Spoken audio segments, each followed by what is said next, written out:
1857ರಲ್ಲಿ ಭಾರತದಲ್ಲಿ ಉಂಟಾದ ಬೃಹತ್ ಬಂಡಾಯದ ದಂಗೆ ನಮ್ಮ ದೇಶದ ಇತಿಹಾಸದಲ್ಲಿ ಮೊದಲ ಸ್ವಾತಂತ್ರ್ಯ ಸಂಗ್ರಾಮ ಎಂದು ಕರೆಯಲ್ಪಡುತ್ತದೆ. ಈ ಬಂಡಾಯ ದಂಗೆಯು ಭಾರತೀಯರ ಸ್ವಾತಂತ್ರ್ಯ ಆಸೆಯ ಮೊದಲ ದೊಡ್ಡ ಸ್ಫೋಟವಾಗಿತ್ತು. ರಾಜಕೀಯ ಕಾರಣ: ಬ್ರಿಟಿಷರ ಡಾಕ್ಟ್ರೈನ್ ಆಫ್ ಲ್ಯಾಪ್ಸ್ ನೀತಿಯ ಮೂಲಕ ದೇಶಿ ರಾಜ್ಯಗಳನ್ನು ವಶಪಡಿಸಿಕೊಳ್ಳುವುದು.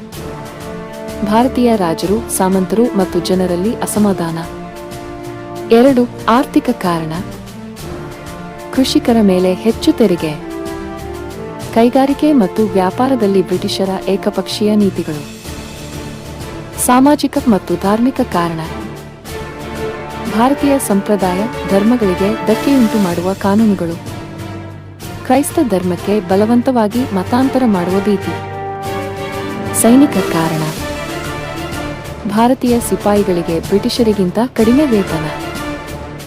ಎನ್ಫೀಲ್ಡ್ ಬಂದೂಕಿನ ಕಾರ್ಟ್ರಿಡ್ಜ್ಗಳಲ್ಲಿ ಹಸು ಮತ್ತು ಹಂದಿಯ ಕೊಬ್ಬಿನ ಬಳಕೆ. ಇದು ಹಿಂದೂ ಮತ್ತು ಮುಸ್ಲಿಂ ಧಾರ್ಮಿಕ ಭಾವನೆಗಳಿಗೆ ಅವಮಾನ. 1857ರ ಮಂಗಲ್ ಪಾಂಡೆ ಎಂಬ ಸೈನಿಕನು ಬಂಡಾಯದ ದಂಗೆಯನ್ನು ಆರಂಭಿಸಿದನು. 10 ಮೇ 1857ರಂದು ಮೀರತ್ ನಗರದಲ್ಲಿ ಸಿಪಾಯಿಗಳು ಬ್ರಿಟಿಷರ ವಿರುದ್ಧ ಬಂಡೆ ಎದ್ದರು. ಬಂಡಾಯ ದಂಗೆಯು ಬೇಗನೆ ದೆಹಲಿ, ಕಾನ್ಪುರ, ಲಖನೌ, ಝಾನ್ಸಿ ಮುಂತಾದ ಸ್ಥಳಗಳಿಗೆ ಹರಡಿತು. ದೆಹಲಿಯಲ್ಲಿ ಬಹಾದುರ್ ಶಾ ಜಫರ್ ಅವರನ್ನು ಪ್ರತೀಕಾತ್ಮಕ ಚಕ್ರವರ್ತಿಯಾಗಿ ಘೋಷಿಸಲಾಯಿತು. ಪ್ರಮುಖ ನಾಯಕರು: ಮಂಗಲ್ ಪಾಂಡೆ ಮೀರತ್ನ ಬಂಡೆ ಪ್ರಾರಂಭಿಸಿದವರು. ರಾಣಿ ಲಕ್ಷ್ಮೀಬಾಯಿ ಝಾನ್ಸಿಯ ಶೂರ ರಾಣಿ. ನಾನಾ ಸಾಹೇಬ್ ಕಾನ್ಪುರದ ನಾಯಕ.